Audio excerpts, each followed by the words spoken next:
کامیابی کا پیغام۔ آپ پاکستان میں رہتے ہوئے بھی کامیاب ہو سکتے ہیں۔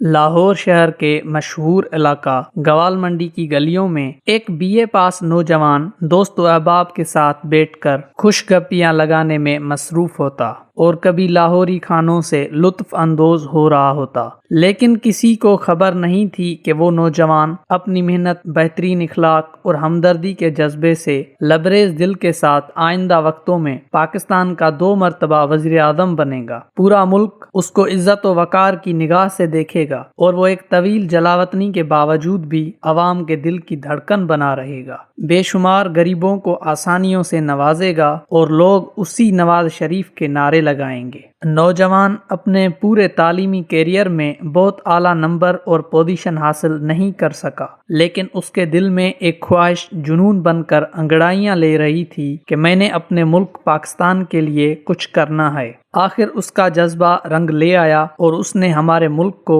ایٹمی طاقت بنانے کے خواب کو پورا کر دکھایا۔ پاکستان کی تاریخ میں اسی نوجوان سائنسدان ڈاکٹر عبدالقدیر خان کا نام کبھی نہیں مٹ سکتا۔ لوگ ہمیشہ انہیں محسن پاکستان کی حیثیت سے جانیں گے۔ کراچی کے مختلف بازاروں میں ایک بچہ گولیاں ٹافیاں بیچا کرتا تھا۔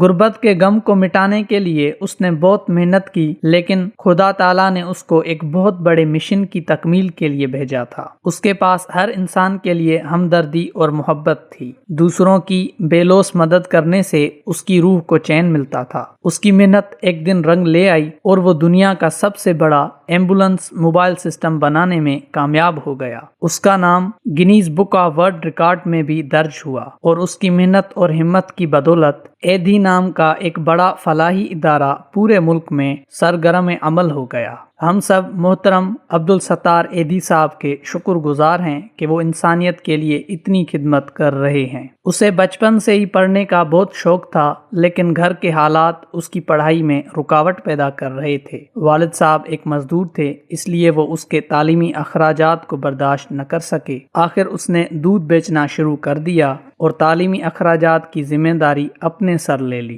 دودھ بیچنے کا سلسلہ کالج تک جاری رہا۔ اس کی استقامت اور محنت رنگ لے آئی۔ وہ ایک کامیاب وکیل اور سیاست دان بن گیا۔ کامیابی کا یہ سلسلہ یہیں نہیں رکا، بلکہ دودھ بیچنے والا نوجوان پاکستان کی مختلف وزارتوں اور عہدوں پر فائز رہنے کے بعد آخرکار اس ملک کا وزیر اعظم بنا۔ ملک معراج خالد اتنے بڑے عہدوں کو حاصل کرنے کے باوجود بھی سادگی اور سخاوت کو ساری زندگی نہ چھوڑ سکے۔ میاں شریف صاحب جب امرتسر سے لاہور تشریف لائے تو مزدوری کو ذریعہ معاش بنانا پڑا۔ وہ سارا دن ایک بھٹی پر لوہا کاٹتے، لیکن ان کے اندر آگے بڑھنے کی تڑپ موجود تھی۔ دن رات کی محنت اور بہترین پلاننگ کی وجہ سے وہ ایک فاؤنڈری لگانے میں کامیاب ہو گئے، لیکن سفر یہاں نہ رکا۔ وہی مزدور جب دنیا سے جانے لگا تو وسیع کاروبار کا مالک اور بے شمار فلاحی اداروں کو امداد فراہم کر رہا تھا۔ میاں منشا خود اعلیٰ تعلیم یافتہ نہیں، لیکن پاکستان کے ایک بڑے ادارے کے سربراہ ہیں اور ان کے ادارے میں ہزاروں اعلیٰ تعلیم یافتہ لوگ ملازمت کر رہے ہیں۔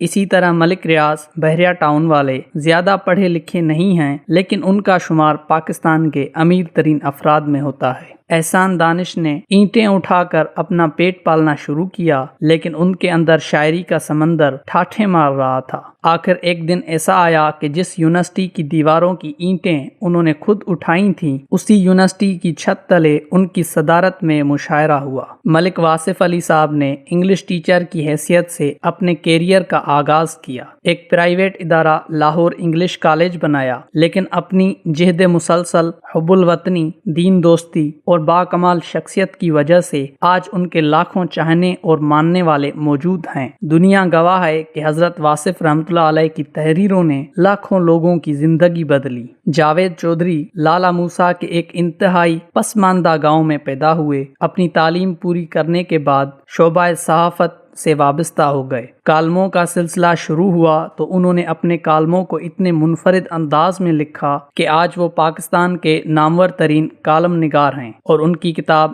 0 پوائنٹ کی لاتعداد ایڈیشن چھپ چکے ہیں۔ گلی محلوں اور پارکوں میں کھیلنے والا شعیب اختر جسمانی اور نفسیاتی بیماری کے باوجود محنت سے اپنی دنیا بناتا ہے، اور ایک دن ایسا آتا ہے کہ دنیا کے بڑے بڑے بیٹسمینوں کی وکٹیں اس کی گیند کی تیزی سے اڑ جاتی ہیں۔ یہ ہمارے ملک میں کامیاب ہونے والے چند لوگوں کی مثالیں پیش کی گئی ہیں۔ اگر ان تمام کامیاب ہونے والوں کے متعلق تفصیلاً لکھا جائے تو کئی کتابیں بھر جائیں۔ یہاں ہم کچھ سبق سکھانا چاہتے ہیں کہ کامیابی حاصل کرنے والا ہر جگہ کامیاب ہو سکتا ہے، کیونکہ اس نے خود اپنی دنیا بنانے کا عزم کیا ہوتا ہے، جبکہ ناکام بہترین حالات اور وسائل کے باوجود بھی ناکام ہی رہتا ہے۔ بے شمار نوجوان یہ سمجھتے ہیں کہ باہر کے ممالک میں زیادہ مواقع ہیں۔ یہ سچ نہیں، کیونکہ مواقع صرف محنتی کے لیے ہوتے ہیں، کاہل اور سست کے لیے کوئی موقع اہم نہیں ہوتا۔ یہی وجہ ہے کہ ہمارے بے شمار نوجوان امریکہ، برطانیہ اور دوسرے ممالک میں اپنی زندگی بدلنے کے عزم لے کر جاتے ہیں اور وہاں جا کر برتن دھونے کے چیمپئن بن جاتے ہیں، اور یہ نہیں سوچتے کہ اس سے بدرجہ بہتر تھا کہ وہ اپنے ملک میں محنت کر لیتے اور کامیاب ہو جاتے۔ یہ اہم نہیں کہ آج آپ کہاں کھڑے ہیں، بلکہ اہم بات یہ ہے کہ آپ نے محنت کرنے کے عزم کے ساتھ کن منزلوں کو طے کرنے کا سوچا ہے، کیونکہ محنتی کے ہاتھ میں مٹی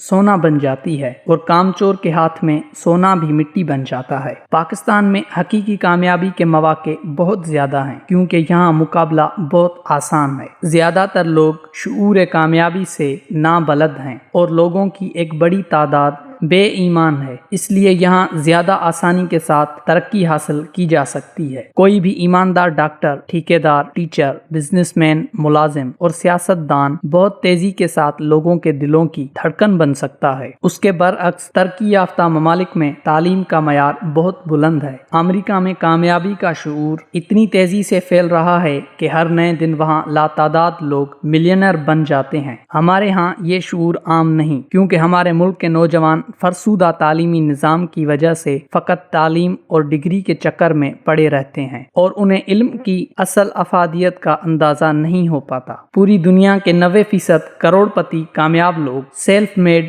غریب گھرانوں کی پیداوار اور معمولی پڑھے لکھے ہیں، لیکن انہوں نے سخت محنت اور مستقل مزاجی سے اپنے بلند عزائم کو حاصل کیا۔ اس لیے آپ یہ یقین اپنے اندر پختہ کر لیں کہ آپ بھی پاکستان میں رہتے ہوئے کامیاب ہو سکتے ہیں۔